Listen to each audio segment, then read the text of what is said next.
Овде нема воздржани. Има само за и против. Се отвараат деликатни прашања, а се бараат конкретни одговори. Кворум, политички магазин на радио Слободна Македонија. Добар ден, понеделник 23 ноември го слушате политичкиот магазин Кворум. Јас сум Бојана Димитриевска, уредник и водител. Белгија во страв поради можен терористички напад, највисоко ниво на безбедност во Брисел. Европската предстолнина е под воено-полициска обсада. Во ордена состојба во Мали 27 жртви при нападот на хотелот во главниот град Бамако. Анонимуси предупредуваат дека исламската држава повторно ќе напаѓа во Париз, но и во САД, Индонезија, Италија, Либан. Европскиот континент се соочува со притисок од најголемиот бранд мигранти по Втората светска војна. Двајца од париските терористи преправени во мигранти минале по балканската рута. Деновиве на македонско-грчката граница атмосферата е тензична. Економските мигранти голи до појас бараат да го продолжат патот преку Македонија кон Европската унија. Безбедна ли е земјата? Ќе остане ли должен западот на исламската држава? На оваа тема денеска анализираме со професорот од Факултетот за безбедност Томе Батковски. Добар ден и добре дојдовте. Добар ден. Професоре, Европа стравува, но и македонците се во страв. Безбедна ли е нашата земја со оглед на тоа што се соочуваме со голема бегалска криза и колку таа криза се користи за инфилтрирање на обучени терористи? Во секој случај, бегалските кризи секогаш, па и сега, кога се работи за поголеми бранови на бегалци, предизвикуваат меѓу другото и безбедносни проблеми. Значи, покрај хуманитарниот аспект, економскиот, здравствениот, демографскиот, секоја бегалска криза има и безбедносен аспект, односно произведува и безбедносен аспект. Во оваа смисла треба да се каже дека Република Македонија, како и Република Србија, сметам дека сосема добро се справуваат со бегалската криза со оглед на нивните вкупни можности. Меѓутоа, сакам да истакнам дека Европската унија во досегашниот период покажа дека воопшто нема стратегија за решавање на бегалската криза. Тоа е едно, според мене, од најгорливите прашања што треба да го реши Европската унија, бидејќи бегалците се упатуваат во државите на Европската унија и тие се држави се нивна цел. Тоа е едно прашање. Второ, што е исто прашање кое Европската унија треба да го разреши, е што во незините редови има големо несогласување на делот членките како да се реши оваа криза. И некои воопшто одбиваат да примаат бегалци. Некои поставуваат живи огради, нешто што беше незамисливо и е незамисливо, е против самите принципи на Европската унија. Против демократијата, ајде да го употребам сега тој израз. Ова зборува дека недостатокот на стратегија секако негативно се одразува и врз на тамошното, или ќе се одрази на тамошното решавање на бегалскава криза, бидејќи морам да истакнам два моменти. Бегалскава криза не дојде одеднаш. Значи, безбедносни проценки беа правени. Кризата во Сирија и во Ирак е од пред 5, ова поизразена од пред скоро 5 години. Според тоа, можеше од страна на безбедносните експерти од сите овие држави да се предвиди ваква бегалска криза. Тоа е едно прашање. Второ, состојбите сега во Сирија и Ирак се такви што наместо да се смирува таму ситуацијата, таа се разгорува. Значи, се случуваат многу тешки, уште интензивни и поразорни воздушни напади, кои придонесуваат за многу жртви. Меѓу другото и на тамошно цивилно население. Таквата ситуација секако зборува дека бегалските бранови нешто нема да запрат, туку уште и ќе се интензивираат. И тоа и се предвидува. Затоа од УНХЦР ми се чини дека и беше кажано дека во Србија и Македонија треба веќе да се подготвуваат кампови за по околу 25-30 илјади лица. Според тоа, станува збор за едно многу сериозно прашање, што се однесува до аспектот на безбедносните рефлекси. тоа е сега еден посебен сет на прашања за кои треба, ево, јас ќе кажам неколку збора. Имено, овде е потребна огромна соработка, интензивна соработка.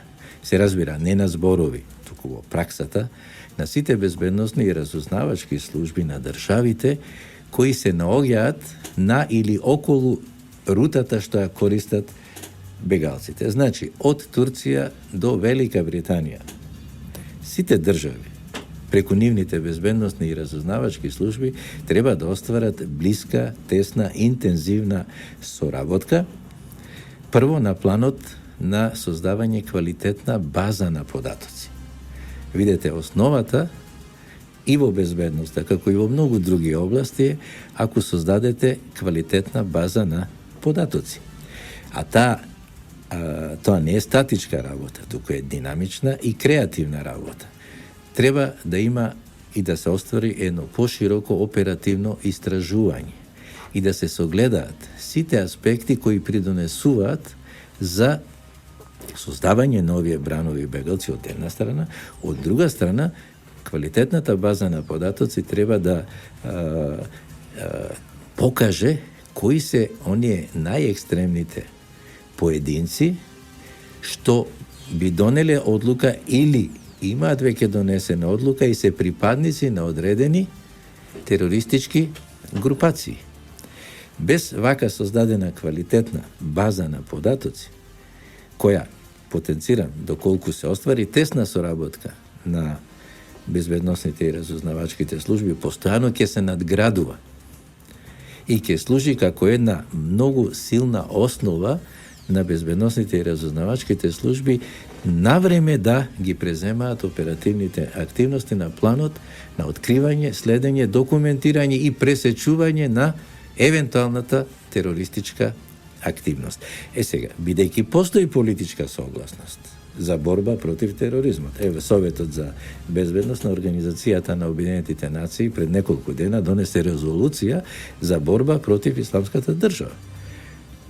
Тоа е политички документ. Меѓутоа, ако не уследи практична соработка на овој план, а тоа значи соработка помеѓу безбедносните и разузнавачките служби на државите кои се вклучени или ќе се вклучат во оваа борба против тероризмот, тогаш резултатите ќе бидат многу слаби. Ќе се остане само на еден документ кој зборува за потребата од борба против исламската држава. Но тоа мора да се операционализира преку конкретна соработка на сите безбедносни и разузнавачки служби од државите кои се вклучени на фронтот против исламската држава. Професоре, се уште се трага по мозокот на нападот во Париз, прибегане во Брисел, ноќеска во Европската престолнина имаше полициски акции. Како може вакви силни европски земји толков долг период да трагаат по едно лице? Кај е проблемот овде? Видете, во оперативната работа, професионалните служби, тоа се безбедносните и разузнавачките, нивната работа мора да е поврзана, се надградува и се надополнува. Значи, постојат повеќе фази. Првата фаза е квалитетно, веќе спомнав, оперативно истражување. Знаете, борбата против тероризмот не е кампања, не треба да биде кампања. Тоа е многу лошо ако е така. Тоа е тековна активност на професионалните служби во секоја држава, па и во дотичните европски држави.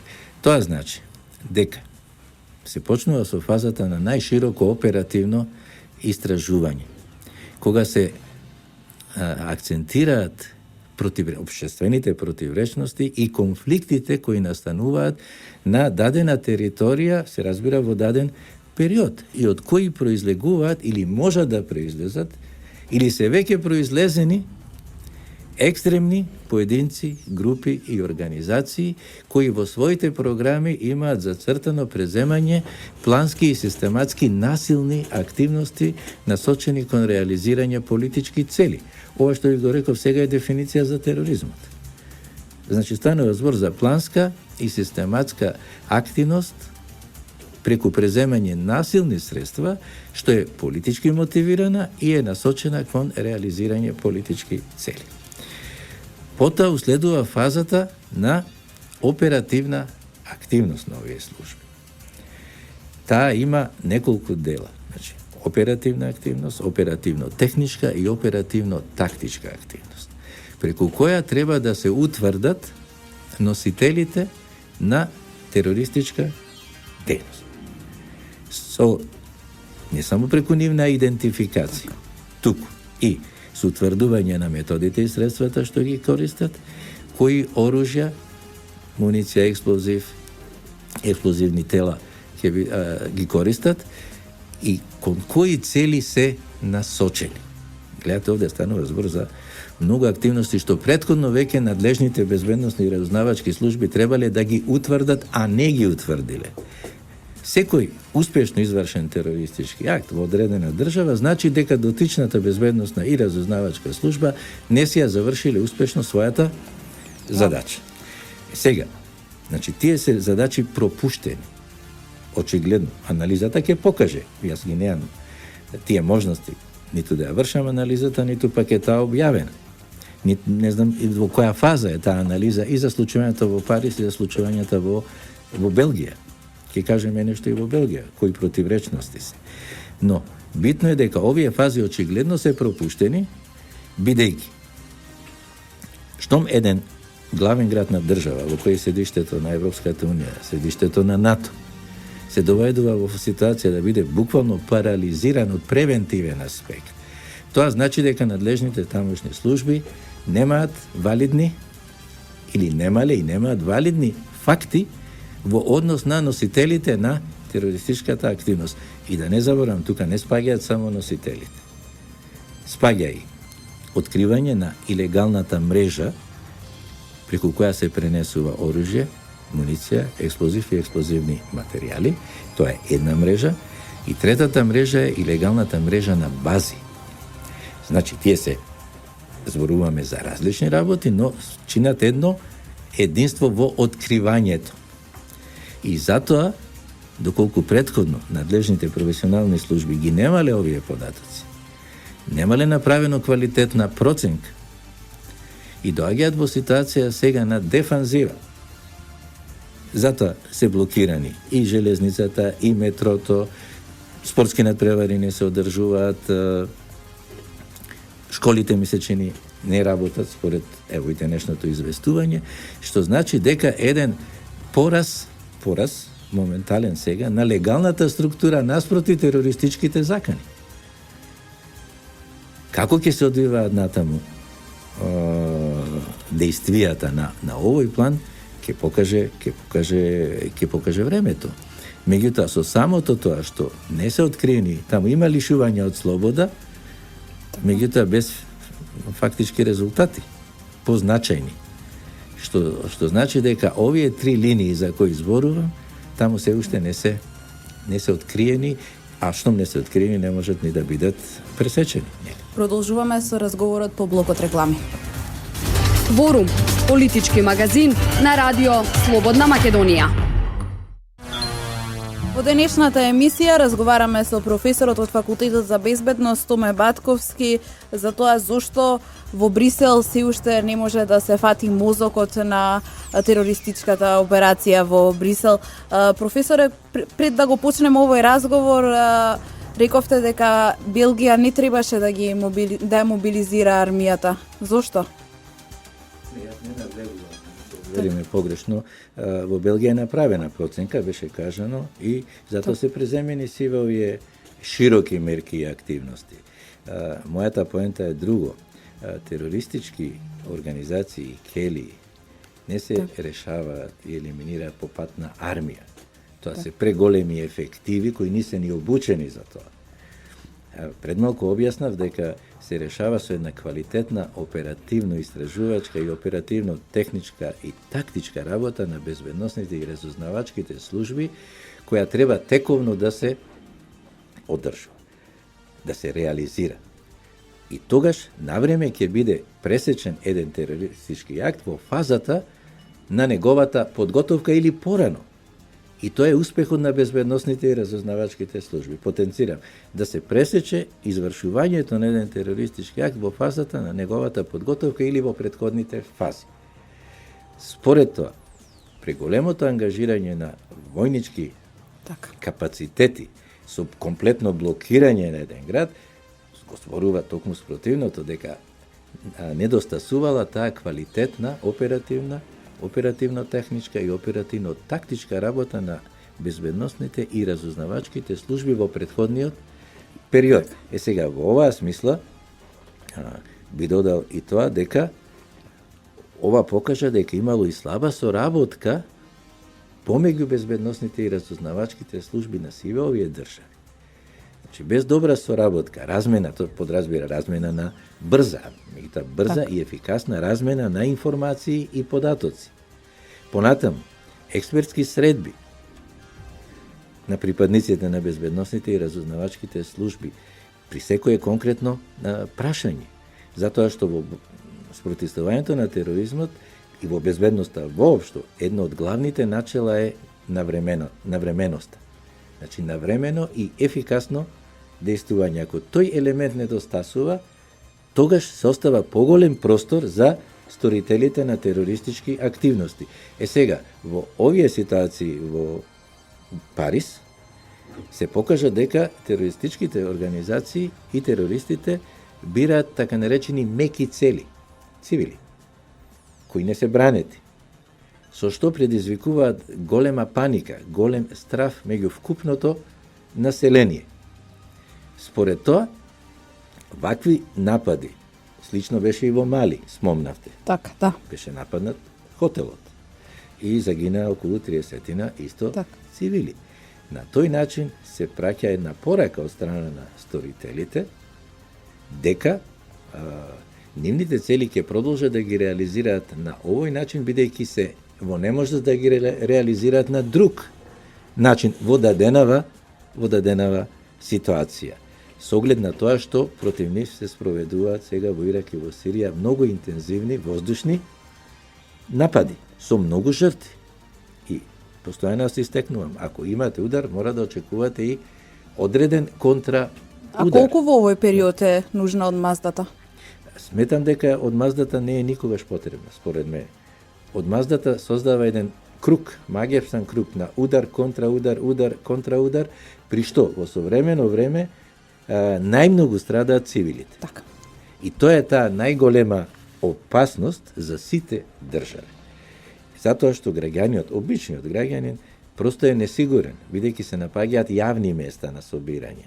Ресторани, стадиони, плоштади, железнички станици, јавни собиралишта, каде што граѓанинот по сила на приликите, по логиката на животот, мора да или престојува таму, или да помине одредено време. Значи, затоа се создава кај него, кај секој обичен граѓанин, огромен страф. Тоа е и целта. Да на тој начин се принудат државните водства, лидерите, да го сменат својот став во случајов на воздушните напади спрема припадниците на исламската држава. Кој според вас во овој момент би бил најсоодветен одговор на Западот кон исламската држава? Најсоодветен одговор е разрешување на кризата во Сирија и во Ирак, за која се најодговорни најсилните држави. Како што секојаш кога во светот големите политички збиднувања секојаш биле во режија на големите сили. Во овој случај има еден голем проблем. Тоа е неколку пати јас во интервјуата го истакнав. А тоа е суштинското несогласување помеѓу Соединетите американски држави и Русија во однос на решавање на оваа криза во Сирија и во Ирак. Бидејќи Соединетите американски држави сметаат дека предуслов е симнување на режимот на Башар ел-Асад и лично на Башар ел-Асад, додека ставот на Русија е диаметрално различен, дека без неговиот режим и без него не може да се најде излез од оваа криза. Значи, во една таква ситуација, практично, иако постои декларативна заложба борба против тероризмот, фактички е неможно разрешување на ситуацијата. Или со други зборови, ситуацијата ќе се разгорува.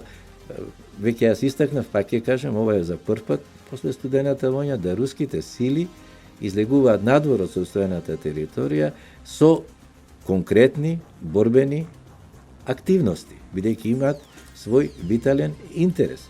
Таа цела територија е исто од витално безбедносно значење за Русија. Според тоа, проблемот е многу подлабок и потежок, барем за сега. Не се гледа излез од оваа криза, бидејќи двете најголеми сили кои се таму вклучени имаат различни гледишта како да се изнајде решение. Тоа значи дека кризата ќе ескалира, а тие две сили само меѓусебно технички се договараат да не дојдат нивните воздухоплови во некоја блиска жешка средба и да не настане некој инцидент. До тука е нивното договарање во однос на сегашната криза. И затоа сметам дека бегалскава криза ќе се интензивира, не само што нема да се смири и реши. Професоре, продолжуваме на тема бегалската криза со која што се соочува Македонија, но претходно процедурите велат дека мора да направиме пресек. Во денешниот кворум на Радио Слободна Македонија е професорот од Факултетот за безбедност Томе Батковски. Професоре, економските мигранти се заглавени на граничната меѓузона. Според информациите, селекција на мигрантите не се врши во Грција, поради што на границата со Македонија стигнуваат бегалци буквално од секаде. Тоа дополнително го зголемува проблемот со бегалците кои се наоѓаат на ничија земја и на кои не им е дозволено да влезат во Македонија, а не прифаќаат да се вратат таму од каде што дошле. Тие велат дека само сакаат да ја поминат границата, да транзитираат низ Македонија и да го продолжат својот пат кон земјите од Европската Унија. Деновиве на границата е тензично. Можна ли е некаква ескалација, постои ли опасност од судир на полицијата со бегалците? Секако, немањето стратегија кај Европската Унија по однос на ова прашање е според мене централен проблем кој треба што побрзо самата Европска Унија да го разреши. Сега слушнавме од Доналд Туск дека ќе се направи проценка после која ќе се одлучи за помош и на Македонија и на Србија во однос на решавањето на оваа бегалска криза на делот од територијата низ која тие менуваат на патот за Западна Европа. Меѓутоа, самиот факт што од една страна се носи одлука да не се пропуштаат економските, односно мигрантите, за разлика од бегалците, а од друга страна не се наоѓа решение што со нив, веќе изфрла на површина еден голем проблем. Меѓу другото и безбедност. Не е само безбедност, тоа е и хуманитарен, и здравствен, и економски, и демографски, меѓутоа е и безбедностен. Бидејќи тие мигранти доаѓаат преку членка на Европската Унија, преку Грција, и се наоѓаат во Грција. Од Грција преминуваат во Република Македонија. Значи, тука мора активно да биде вклучена Европската Унија. Не активно, многу активно. И практично да се оствари една многу тесна соработка помеѓу Европската Унија, Грција, Република Македонија и Република Србија, бидејќи мигрантите низ Македонија се задржуваат кратко, 4 или 5 сати и влегуваат во Република Србија. Сега вашето прашање е хипотетско. Дали може да дојде и до поголем некој бран на мигранти кои незадоволни од тоа што треба премногу да бидат во меѓузоната, можат да едноставно физички да настојуваат да ја пробијат нашата граница. И таа хипотеза е можна. Иако сметам дека до сега Република Македонија во рамки на нејзините можности многу добро се справува со овој проблем и го решава, така да кажем, на еден многу квалитетен начин, бидејќи слушнав податок дека близу 500.000 мигранти се во досегашниот период безбедно поминати низ македонската територија спрема Република Србија. Сега, во оваа смисла треба и нашите безбедносни сили, јас мислам тоа веќе го имаат направено, да си ја ажурираат безбедносната проценка со сите нови елементи во оваа смисла. На кои делови на границата може да дојде до евентуално насилно пробивање од мигрантите, дали при тоа и колкави сили треба да бидат поставени чисто од превентивен аспект и на крајот да се обидат да остварат што потесна соработка со припадниците на службите во Грција. Затоа што проблемот, како што реков, не е во една држава и во секој случај не може да го реши една држава. Сега, дали ова што го најави Доналд Туск, нели, дека ќе согледаат, ќе обноват својата безбедносна проценка, ќе се активира и ќе дадат помош, бидејќи тие мора да дадат помош. Повеќе пати сум истакнал. И во материјална, и во финансиска, и во кадровска смисла и на Република Македонија и на Република Србија, кои не се членки, ако не се членки на Европската Унија. Но како што рече Туск, тие се загрижени во Европската Унија да ги заштитат своите надворешни граници. Значи, практично испаѓа дека Република Македонија и Република Србија ги штитат надворешните граници на Европската Унија. Сега, во таа смисла, мора да биде многу покоректна, пофер Европската Унија спрема, во случај и Република Македонија, и на сите овие три полиња соодветно да соработува и даде конкретна помош. Инаку, логично е дека Македонија со овие своји капацитети, со ова големина на територија, овој број на население, секако може да прими само ограничен број на и бегалци, и мигранти. Сега, како ќе се одвива оваа соработка? Дали ќе биде креативна? Дали ќе биде интензивна? Дали ќе биде искрена? Тоа е прашање кое е фактичко. Не можеме сега да одговори. Јас би сакал да биде и креативна, и интензивна, и да биде целисходна, конкретна да биде. Да не биде, да не се остане само на одредени фрази. Туку треба конкретно да се помогне, бидејќи реално е во зимскиве месеци. Ако поголема бројка на мигранти биде едноставно ќе се најде пред границата, на тие луѓе мора да им се помогне и од страна на Република Грција, од страна на Република Македонија, и од страна на Европската Унија. Не може тие луѓе да бидат оставени на буквално на забот, така да кажам, на она што ќе донеси сега е зимско време, што може да донесе една посурова клима. Реков, тука има и здравствени проблеми, има и чисто поширок еден хуманитарен проблем, но сама Македонија, логично тој проблем не може да го реши. Во овој момент од Македонија се бара сама да се справи со бегалската криза со сопствени ресурси и без ничија помош. Во Грција, како што кажав и претходно, речиси нема контрола кој го користи Балканскиот коридор. Како може да се реши ситуацијата, дали е потребно да се активира мерката поставување ограда како во повеќето земји на Европската Унија? Моje мислење е, го имам повеќе пати истакнато, дека физичката ограда ниту ќе ги реши, ниту може да ги реши проблемите со бегалските бранови. Ниту во историјата ги решила. Тоа може да биде одредено привремено решение, но според мене е само едно залажување на одредени држави. Настрана тоа што се кршат сите демократски принципи врз кои современиве демократии се основани, постојат. Значи, тоа не е решение. Тоа е всушност бегање од проблемот. И тука, затоа кажувам, голема одговорноста на Европската Унија, бидејќи целта на бегалците и на мигрантите не е Република Македонија. Целта се државите во Западна, во Европа. Според тоа, и затоа се инсистирам на оваа соработка. Инаку, не очекувам дека може да дојде до поголем судир на нашите македонските безбедносни и воени сили со бегалците или со мигрантите.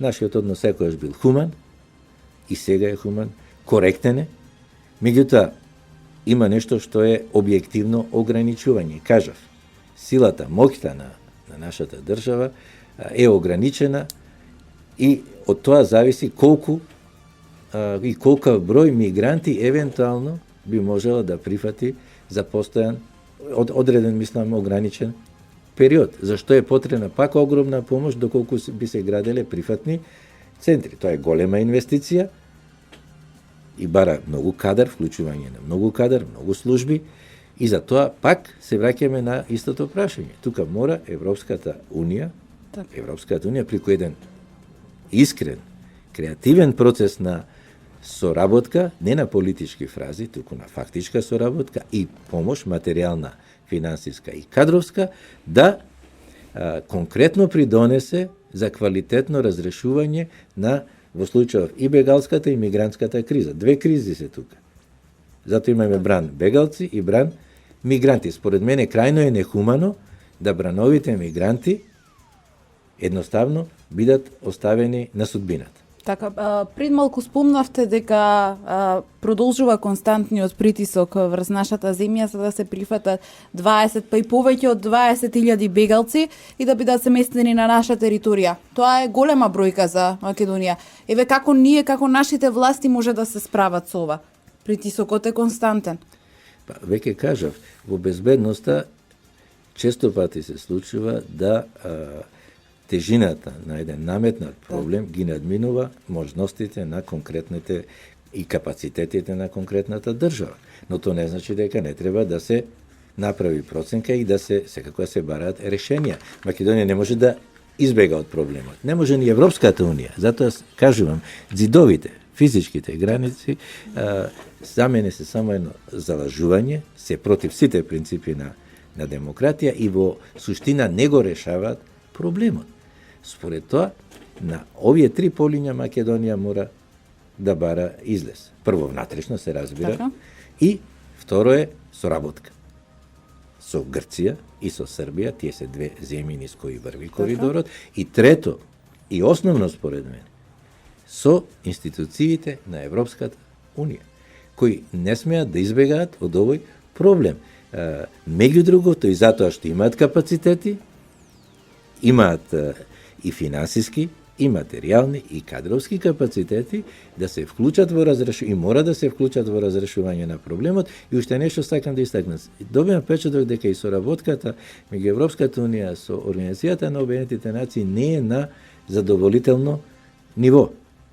Тоа се гледа и од акциите на УНХЦР, се преземаат активности, меѓутоа таа координација и усогласеност со Европската Унија недостасува според мене, а особено недостасува активноста на фактичката активност на Европската Унија. И на овие три полиња, така да речам, Македонија треба да го бара и го бара решението.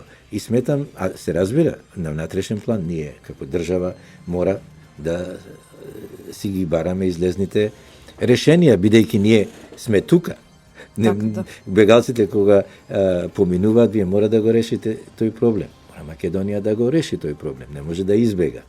И не треба да избега од проблемот. Но исто така, ќе повторам уште еднаш, својот дел од задачата мора Европската Унија да си го реши. И тоа да го реши што побрзо, што поквалитетно и што поискрено да пристапи во разрешување на овој проблем, а не само со изнесување на политички фрази. Професоре, време за реклами и продолжуваме со разговорот. Професоре, би сакала да го заокружиме овој разговор со тоа кои земји се најзагрозени од терористичките напади. Во оваа смисла веднаш треба да се каже дека тоа и Исламската држава отворено го кажува. Најмногу е ангажирана спрема цели на државите кои учествуваат во бомбардирање на нивните позиции. Бидејќи таму постои воен судир. И во таа смисла, значи, прво се тие земји на удар и фактички тоа се прокламира во сите соопштенија на Исламската држава. Второ се сите оние држави кои учествуваат на било кој начин, соработуваат во борбата против Исламската држава. И секако оние држави, се попрактично, каде борците од ИСИЛ се враќаат. Ме разбирате? Так. Еве сега пример со Брисел. Во Моленбек, предградието, кој не може да го контролира и слабо го контролираат безбедносните сили на Белгија, според податоци што јавно се изнесени, има 85 припадници на ИСИЛ кои се вратени од боиштата. Значи, се во Брисел. И затоа е толку, а не се откриени и не се лишени од слобода. И меѓу другото и од тука е огромната предпразливост и страв меѓу безбедносните сили дека тие може да бидат сторители на терористички активности. Второ, станува збор за голема илегална мрежа на оружје, муниција, експлозиви и експлозивни материјали во Белгија и токму во ова предградие на Брисел, во Моленбек. Што значи дека една сива зона постои всушност во срцето на Белгија и на Европа. И трето, постојат многу илегални бази за сместување, престој на потенцијални и откриени терористи кои не се лишени од слобода, но чиј идентитет познат. И практично сите тие се во една ситуација, мислам сите тие населби, почнувајќи од главните градови на државите, особено сообраќајниците, аеродромите, железниците и јавните простори се наоѓаат во една ситуација на загрозеност.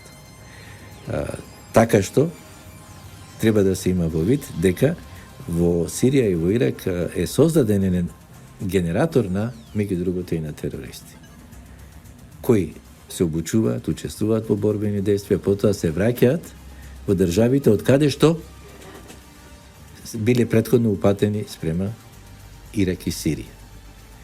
И обратно, таму создаваат сега нови сили преку индоктринација, млади сили, кои пак се упатуваат на боиштата во Ирак и во Сирија. Значи, тоа е еден процес кој постојано тече. Сите оние кои не се откриени и идентификувани, практично можат да се движат слободно, додека не бидат идентификувани од страна на безбедносните и разузнавачките служби. И тоа е една реална опасност. Затоа и резолуцијата на Советот на безбедност, меѓу другото, повикува за брзо откривање и идентификување на ваквите лица кои представуваат сериозна опасност по безбедноста не само на државите каде што постојано живеат, туку и во други држави каде што преку нивните илегални бази можат да престојуваат и да изведуваат терористички активности. Ова е еден голем проблем сега за безбедносните и разузнавачките служби. Во таа смисла, значи, и Балканот, посебно овој дел на Западен Балкан, како обично се вика, е во една ситуација на, така да кажам, поизразена опасност, бидејќи поголем број на припадници од овој регион учествувале и учествуваат во борбите во Сирија и во Ирак. Тука се најприсутни лица од Босна и Херцеговина и од Косово, според досегашните податоци. Со оглед на поврзаноста на регионов, секако и Република Македонија мора да биде со така можам слободно да кажам, со една поизразена и поостра насоченост спрема реализирање на оперативните и оперативно-тактичките и техничките активности на планот на откривање на сите овие лица кои учествувале или планираат и се подготвуваат да учествуваат на боиштата во Ирак и во Сирија. Од една страна, од друга, брзо идентификување на лицата кои се враќаат од Ирак и од Сирија во регионов на Западен Балкан, вклучително и Република Македонија, бидејќи постојат многу пријателски, роднински, бизнис и други врски на населението, што придонесува меѓу другото и за остварување брзи контакти и создавање илегални бази на ова подрачје. Настанот што се случи, трагичниот настан во Сарајево, кога беа убиени двајца припадници на вооружените сили на Босна и Херцеговина, токму укажува на терористички чин, затоа што и на интернет сајтовите беше упатена една закана дека Балканот ќе биде опфатен со вакви активности, дури дека ќе има крв до колена, така натаму, во тие закани на припадниците на ИСИЛ. Според тоа, сите безбедносно и разузнавачки служби во овој регион, според мене, исто така треба да остварат и меѓусебна многу тесна соработка. Во таа смисла, јас повеќе пати имам истакнато, тоа сум го презентирал, и тоа ја и сега ќе го кажам сосема накратко, сметам дека треба да се формира еден регионален безбедносно разузнавачки центар на Западен Балкан, со цел да создаде прво квалитетна база на податоци врзана за сторители на тероризам, меѓу другото, и второ, да оствари брза и интензивна соработка, да придонесе заправо, тоа ќе би му била целта, на безбедносните и разузнавачките служби за навремено откривање, следење, документирање и спречување на можни терористички акти, бидејќи ова подрачје е поврзано. Видете, ако феноменологијата криминална и терористичка е поврзана, тогаш и безбедносните и разузнавачките служби мора да остварат многу брза и интензивна соработка. На тој начин, навреме би се открила и спречила илегална трговија со оружје, муниција, експлозиви, експлозивен материјал, навреме откривање на илегални бази и навреме откривање на потенцијалните носители на тероризам или оние кои веќе се активни учесници во некоја терористичка група или организација.